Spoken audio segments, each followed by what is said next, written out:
Hello, Hillside. It is great to be here. If we haven't met before, my name is Sean Murphy, and I'm the junior high director here at Hillside. Any junior hires in the house? We got one. There we go. But I'm so glad to be here, and I love my job. I know God has called me to this job because every time I share what I do with someone else, they look at me and just, oh, bless your heart. Like, I could never do that, but thank you for doing that. And I get that not everyone was made to mentor 6th to 8th graders, but that's how God has built me and drawn me to this place. I think in part because 6th to 8th grade were the years where my own faith began to grow and began to learn who God is and who I am, and even figure out my calling towards ministry. And I'm grateful that I get to partner with God to help our junior hires do the same. And it's an amazing time. And another reason I'm here today is because of other Hillsiders that spoke God's truth over me while I was in 6th to 8th grade, and really for the past 30 years. Yes, I've been at Hillside roughly 30 years. And in case you're wondering, I'll be 31 in January. So for a long time, but I didn't always choose those years. My parents brought me, obviously, as a baby, but been here around 30 years. And over those years, I've wrestled with my own pride and insecurities over where God has called me to serve, be it here in Rancho Cucamonga, or maybe literally anywhere else in the world. Like, I'm open, God. I would wrestle with him. Where are you calling me, God?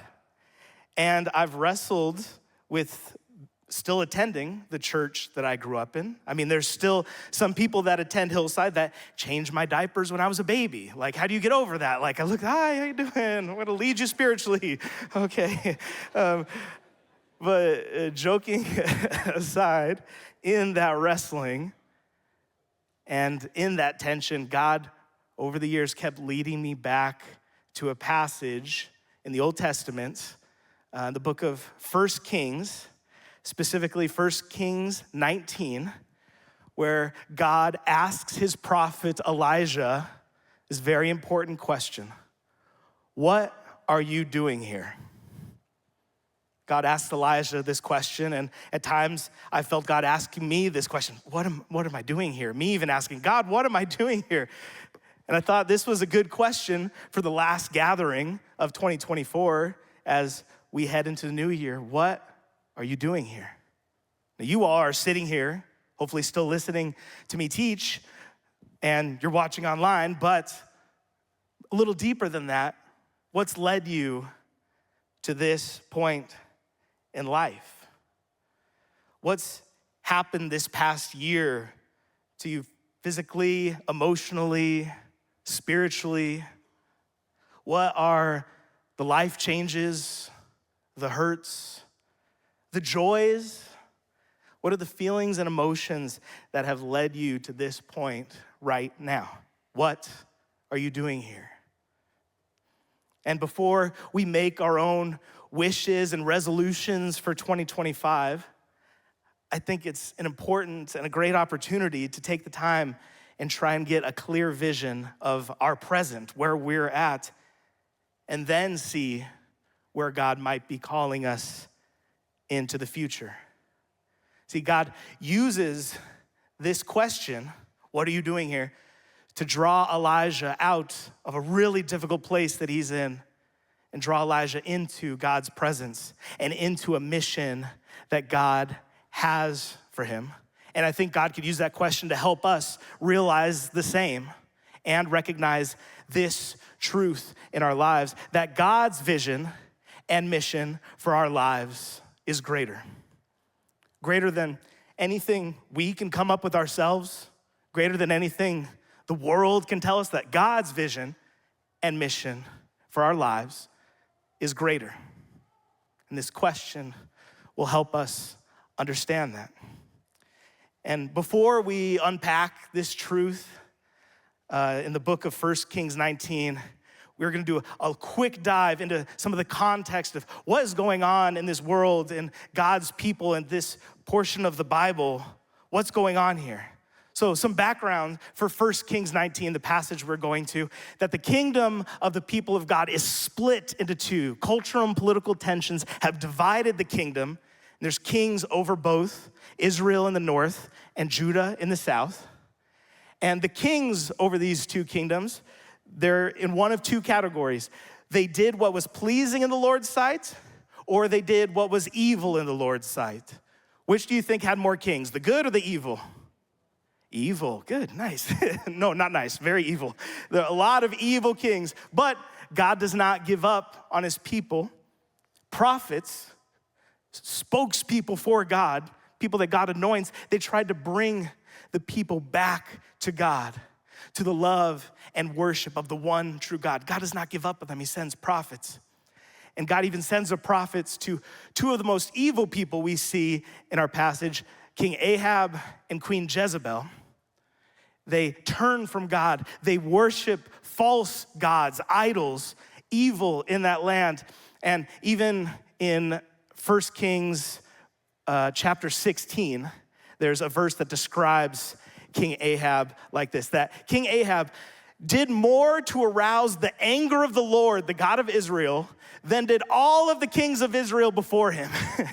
So this guy holds the number one spot. The most evil, it's pretty impressive, honestly, like not in a good way, but like did more to anger God than anyone else before him. This is the king we have and his equally evil queen, Jezebel. And then the prophet Elijah enters the scene because God does not give up on his people. Elijah goes to the people, God sends him, and Elijah calls out Ahab and his evil ways. He confronts him and he says, enough is enough. And he sets out a challenge for the people. He says, hey, Ahab, call all of your prophets of your false gods, call all of the people of Israel, and let's meet on the top of Mount Carmel, the most delicious of all mountains in the Bible. Or Caramel, if you prefer. I'm going to use Carmel for the remainder of this message. But they go to Mount Carmel, and Elijah basically says, we're gonna see once and for all who the true God is. And this is what Elijah says. Elijah went before all the people and said, how long will you waver between two opinions? If the Lord is God, then follow him. But if Baal, this false god, is your God, then follow him. But the people said nothing. The people were completely silent, as if they're kind of sitting back and waiting. Well, I kind of want to see which God wins first, and then I'll worship that God. And these are the same people that were rescued from Egypt and saw all the signs and wonders of God parting the Red Sea and delivering them from slavery. They have all of that in their history and past, and still they're like, I don't know. Let's just see what happens here. And part of me kind of resonates with that because I think all of us can maybe be a little silent and not as out there and promoting God and our faith. And if we haven't seen many wonders or signs of God, like if it feels like a dry season or just, God, I haven't really seen you at work, you feel maybe a little more silent about it. God, if I had only see a big sign and wonder, then I'd be out in the street shouting your name. So I empathize with the people, but they're just seeing who will win. So Elijah issues the challenge. He says, we're gonna build two altars, one to your false god named Baal, the other to the one true God. And whichever altar is ignited with fire from above, like supernaturally, then that is the one God, the one true God. So they say, okay, let's do it. Over 800 prophets of Baal and the false gods, they set up their altar. And they begin calling out to their God, Baal, answer us, please. And they do this for 1 hour, and then 2 hours, and then 3 hours. And guess what? Nothing happens. And Elijah sees nothing's happening and knows nothing will ever happen. And Elijah, some of my favorite verses in the Bible, starts taunting them, saying, guys, you gotta shout louder. Like this Baal guy, he can't hear you, obviously. Even in the verses it says, Elijah says, maybe Baal, he's just in the bathroom. Like he's taking care of business. Once he gets out, then he'll answer you. It says it there. The junior hires love it. I love talking about this passage. But nothing happens after hours and hours. And then Elijah says, okay, it's my turn. Elijah goes to his altar, orders people to drench it in water, as if to say, like, if this thing lights, it's not because of me. This thing is soaked. No, none of us would be able to light it in an instant. And that's finished, and Elijah prays a simple prayer that basically says, God, show yourself to these people. Turn their hearts back to you and show them that I am your servant of the one true God. Elijah says, amen, and fire rains down from above, evaporates all of the water, incinerates everything in the altar, the rocks, the dirt around it, everything gone. And then the people see that and, oh, that's the one true God. And they begin worshiping and praising God. It's like, yes, now you see this is the one true God. And they turn back to worshiping God. And they listen to Elijah's voice. And the next thing Elijah says is, take up your swords, and we need to kill these evil prophets of Baal that have brought evil into this kingdom. And so they do. They pick up their swords, and they chase down all the prophets of Baal to get rid of the evil from the land. And God is victorious. It's brutal and crazy, but it's the one true God showing who God is. And everyone turns back to God. And these are the signs and wonders that we like to see in the Bible. Yes, fire from above or parting the Red Sea, those are good ones. Like, we like hearing about those big supernatural events for God to show his power so that we can know without a doubt that God is in control. And that ends chapter 18. And on the heels of this victory, we turn into chapter 19, and the story as well takes a turn. King Ahab sees everything that went on, and he runs home to Jezebel. He told Jezebel everything Elijah had done and how Elijah had killed all the prophets with the sword. I don't know what to do. He's killing all of them. And so Jezebel sends a messenger to Elijah saying, may the gods deal with me, be it ever so severely, if by this time tomorrow I do not make your life like one of them. Jezebel tells Elijah, hey, you killed my prophets, I'm gonna kill you now. And so Elijah's response, Elijah was afraid and ran for his life. A pretty human response, I'd say. I think I would do the same. I don't know about you guys, but if someone looked me dead in the eyes and said, I'm going to kill you tomorrow, and I say, I won't be here so long. Now, as much as that is like, yes, very human response, I do the same thing. I get to this part and then I start scratching my head like, but what about everything that just happened in the previous chapter? Like, through God's power, Elijah faces off against over 800 prophets of false gods. But all it took was one little Jezebel sending a note saying, Elijah, I'm going to kill you. You will die.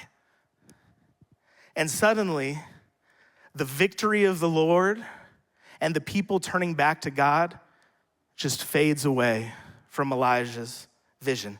Everything around him seems to fade away except the threat against his life. The threat against his life was suddenly more powerful than the God he's journeyed with all these years. And part of me is grateful that this is not the only example in the Bible of this, because I fall into this so easily as well.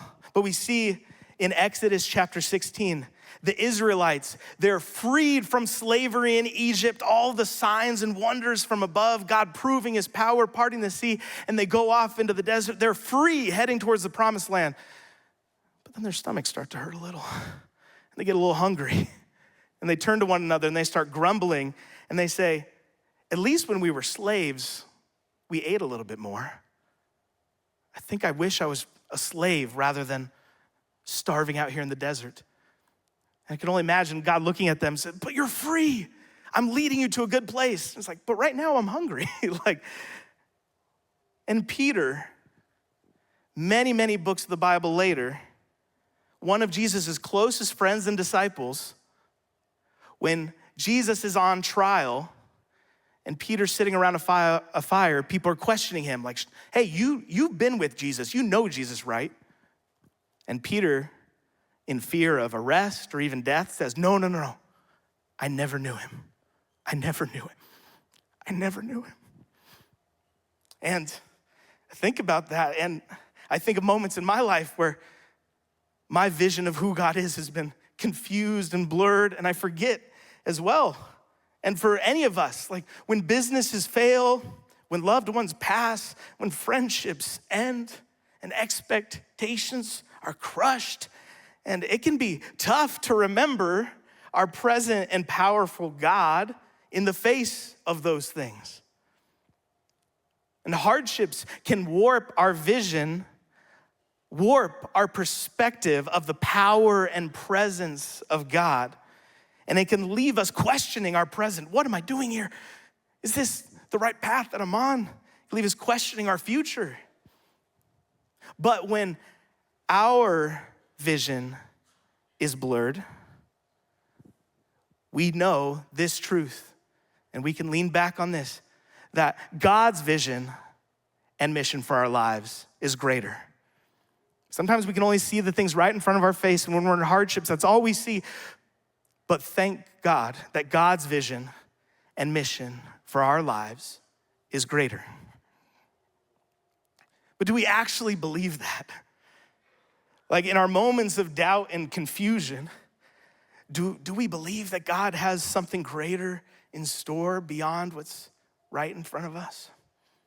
And what's right in front of Elijah is a death threat. And Elijah runs into the wilderness. And he reaches the point of desperation. He feels like a failure. He said, God, I've failed just like all the prophets before me. Take my life. I'm no better than one of them. He prays for God to end his life. And God answers him. God says, no. And this is what God does. Elijah, he laid down under the bush and he fell asleep. And all at once, an angel touched him and said, get up and eat. And he looked around, and there by his head was some bread baked over hot coals and a jar of water. He ate and drank and then lay down again. The angel of the Lord came back a second time and touched him and said, get up and eat, for the journey is too much for you. Do you notice the care that God has for Elijah here? Like, do you think this is what many people think about when they think of the God of the Old Testament? Like, no, this is the God of the Old Testament too. This interaction may be exactly what you're wanting right now. It's kind of what I want right now. God, I'd love a nap.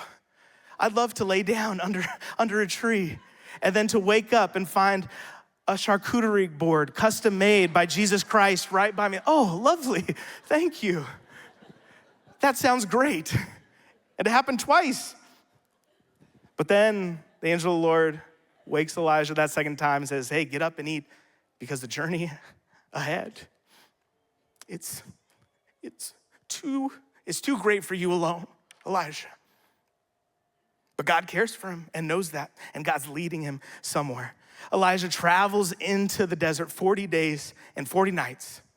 And that may sound familiar to some of you. This 40 days and 40 nights, we see Moses is in God's presence on Mount Sinai for 40 days and 40 nights. We see Jesus in the wilderness fasting, preparing for his ministry work for 40 days and 40 nights. It's a common pattern. God has something special prepared for Elijah here. So when we see that, then we focus in a little more. And Elijah gets to the mountain of the Lord, and God has our question of the day ready for Elijah as he gets to the mountain. And the word of the Lord came to him. What are you doing here, Elijah? What are you doing here? And I mentioned that this passage and this question has followed me around for a good number of years. And I remember one time in particular when it really stuck out to me.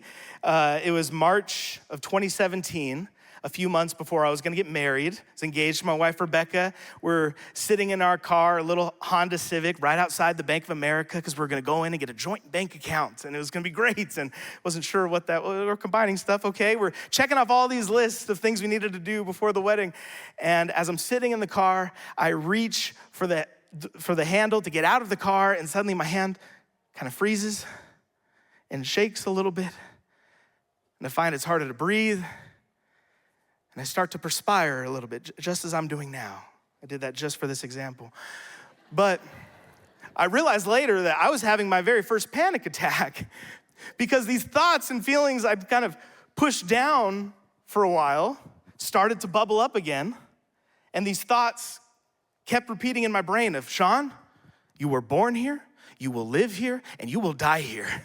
This is it. There's nothing outside of here. You are stuck here in Rancho. And I kept repeating that. I was facing off against all these insecurities and pride that I had. Well, I can go anywhere and do anything. And God's like, no, you're here. And I was like, oh no, what do I do? And all those feelings and emotions I was wrestling with. And meanwhile, Rebecca's sitting there like, what is going on? Do I need to call an ambulance? Is he okay? And finally I verbalize it. Rebecca, I was born here. I'm gonna live here. I'm gonna die here. Blah, blah, blah. And I don't know what I said after that. And then she's starting to freak out too. And I wasn't thinking about anything in the future. I was just thinking about, how do I get out of this Honda Civic like this? What happens next? What am I doing here? And I wasn't having any doubts about my relationship. I was coming to terms with the fact that I'd been in Rancho maybe a little longer than I thought.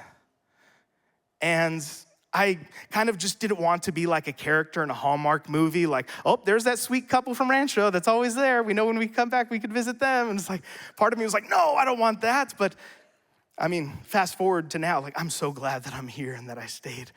But in that moment, it was really tough and trying to figure it out and trying to convey those emotions to Rebecca too. And I just thank God that she helped me just take a breath, and then I could look to her and see, oh, okay.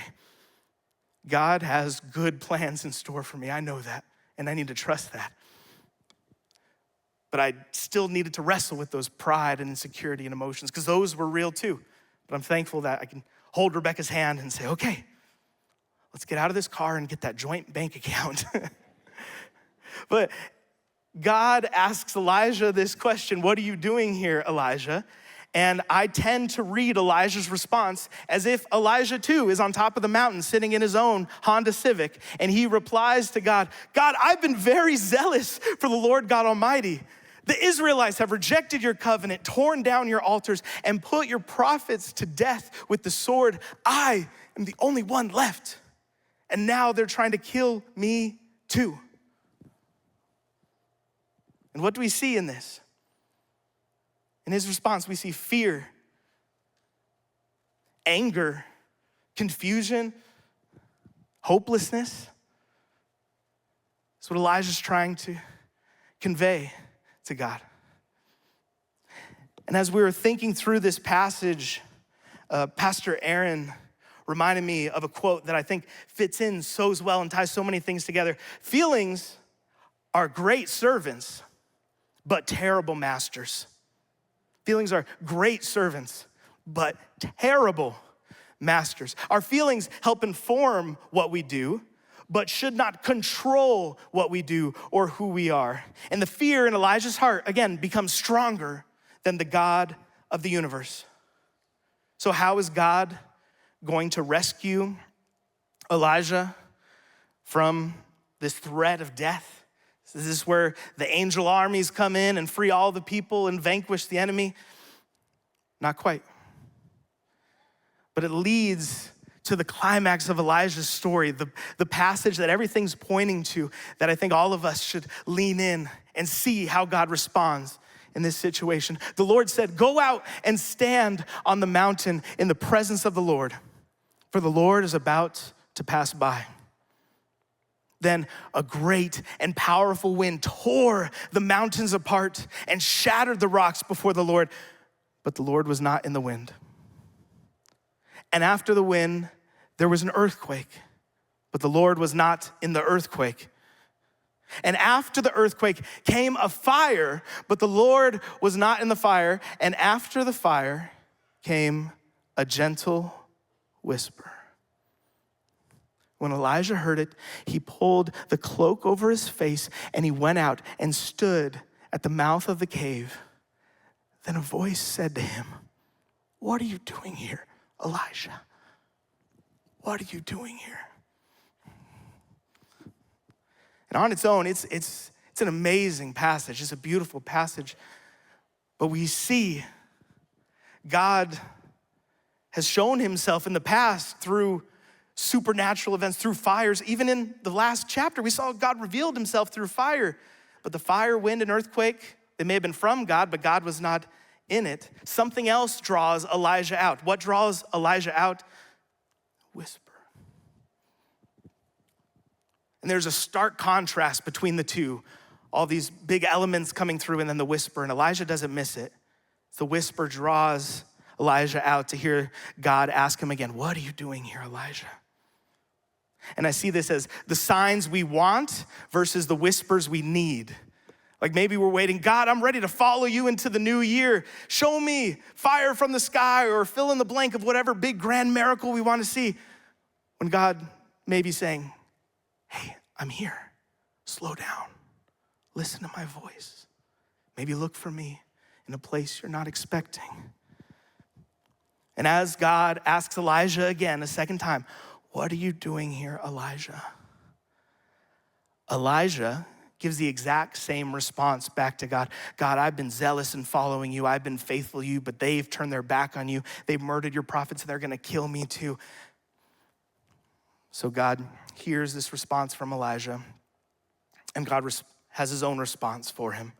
And God addresses everything, every concern Elijah brings. Elijah says, my life is in danger. God says to him in the verses that follow, I want you to go back the way you came. It's like, oh, where Jezebel is? Yes, I want you to go back. Surely knowing that if God's telling you to go back to the way, from the way you came, the way you're running from, surely he's with you and has a plan for you. And God does have a mission for Elijah back the way he came. Elijah says, I have, but they. Like, I've followed you, God, but they've turned their back on you. And God responds and says, actually, there are 7,000 in Israel that haven't turned their back on the one true God. There are 7,000 that have remained faithful. And Elijah says, I'm all alone. But God says, not only are there 7,000 waiting for you, I also want you to go and call on a guy named Elisha. Gets kind of confusing, their names are so similar. But Elisha, to be your second in command, to anoint him as the next prophet of Israel, to have him follow you and learn from you, and then he will take over for you. You are not alone. And all of these revelations are sparked from our question of the day that God asks him, what are you doing here, Elijah? What are you doing here? And in that, we see what God reveals to Elijah, that the whisper draws Elijah into God's presence. God clarifies Elijah's vision of the present. Elijah, you are not alone. There are 7,000 that are waiting. There's someone that's gonna follow you and learn from you. And God gives Elijah a mission for the future. God reveals this, starting with that whisper that draws him in. And those are the truths in that have kept me going over the years, to know that I am not alone, to know that we are not alone. Can we just say that together? We are not alone. Say it. We are not alone. And that God has a mission for me, a mission for us. Because this call isn't exclusive to pastors and prophets. This is promises for all of us to know that we are not alone and God has a mission for all of us. And as I began thinking through this message and praying and came to this question again, what are you doing here? And I thought, well, gosh, it's been a while. Maybe I should try answering this question again. Like I'm gonna be speaking on it. And spoiler alert, at the end, I'm gonna challenge you to answer this question too. So I was like, all right, let me try writing something up. So I put my daughter Harper down for a nap and I desperately prayed to God, help her sleep more than 20 minutes so I can have this time. And then I went to my room, closed the door, and I laid down on my bed and may have dozed off for a little bit, but I was still and quiet. And then after a little bit of time alone, I took out a pen and paper and right at the top, Sean, what are you doing here? And I gave my own response to God. And I'm not gonna read it to you guys. You don't get to read all the juicy stuff in this letter, but I'll give you a little snapshot. In this letter, in this answer to the question, there is pain. That earlier this year, I lost my mom to cancer, and the pain can easily consume my every thought and action. But God's gentle whisper reminded me that God has her free from pain and that her legacy is changing lives and hearts for Jesus every single day. And I know that truth. God's whisper reminded me of that truth. And I continued writing, and it's tough. And there's also guilt in my answer, saying, God, I'm not the person that I want to be. I know every way I mess up, and I know I'm not a good enough father and dad and ministry leader, all of these things. And God's whisper reminded me that of Psalm 51, God does not desire sacrifices or offerings, but a broken spirit and a repentant heart. It's like, all right, God, my spirit's broken. There you go. And let me just repent of all these things. Let me tell you all the ways that I need you. But lastly, there was so much hope in my response to this question that I'm confident God has me right where he wants me. And there's good work to do.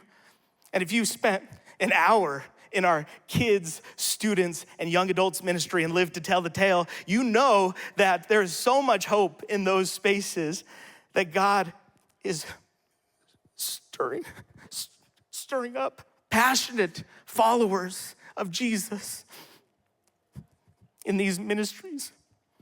And it hits my heart, as you can clearly see, but there's so much hope. And maybe God is stirring something inside some of you sitting here to either give or to want to participate, saying, I want to be part of what God's doing in these next generations, stirring something in your hearts. And maybe that feels like a daunting call to try and get out there and raise up Elishas to follow after us in faith. But let me just tell you, our students and young adults, they're not looking for perfect Christians to model everything after. They're looking for honest disciples to encourage them that following Jesus is worth it. And in this hope, this guilt and pain, it was tough to write out, and then also freeing to write out, because now I feel even more prepared than ever to enter this new year with God, saying, God, here's where I'm at. Here's where I am. And God said, I already knew that. But there's something in just being honest with God and just telling him that grows our relationship with him.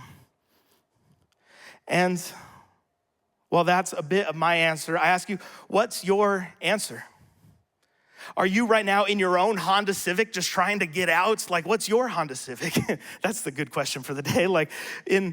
As I was, things and emotions in my brain, I was trying to process through and freezing up and needing God to draw me out, and God drawing us to a new place, to give us a new vision and a new mission for the future. So now I challenge you in this next week to, as tough as it can be, it's so worth it to find that space, that little quiet, to say, God, I'm here. and to even answer that question. As God will tell each of you, what are you doing here? And to give our own answer. And to see the vision and mission that God has waiting for you. Years and years after this 1 Kings 19 passage, Jesus, the fully resurrected Jesus, is getting ready to ascend to heaven. And his disciples surround him, and Jesus has a call for their lives that also applies to any person that chooses to follow Jesus. It's called the Great Commission. It says, then Jesus came to them and said, all authority in heaven and on earth has been given to me. Therefore, go and make disciples of all nations, baptizing them in the name of the Father and of the Son and of the Holy Spirit, and teaching them to obey everything I've commanded you. And surely, I am with you always to the very end of the age. We are not alone. Surely, God is with us always. And he's called us together, a group of people at Hillside Community Church, to follow his mission until the end of the age. So now as we end in worship, take the time to start now, to vulnerably enter into God's presence. Even lift a hand with your hands out, cry out to God, but know that God is with you. God's people are with you. Wait on God's voice. Be still, listen, and see that God is with you now, and that the good plans of God will prevail in the year to come. Let's pray. God, thank you that you are with us and that you have a community here of people ready to follow after you, not perfectly, but God, help us to honestly follow you, to answer this question for ourselves, and to know that you already know our truest and most honest answer to this question. But it's an act of faith that we vulnerably open towards you and say, God, here's where I'm at, and I need you.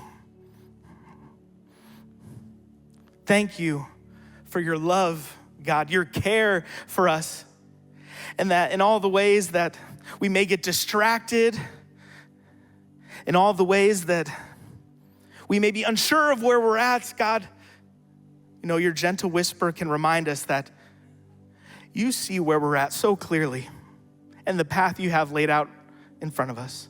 And while that can be frustrating, we may say, God, just show us all right now.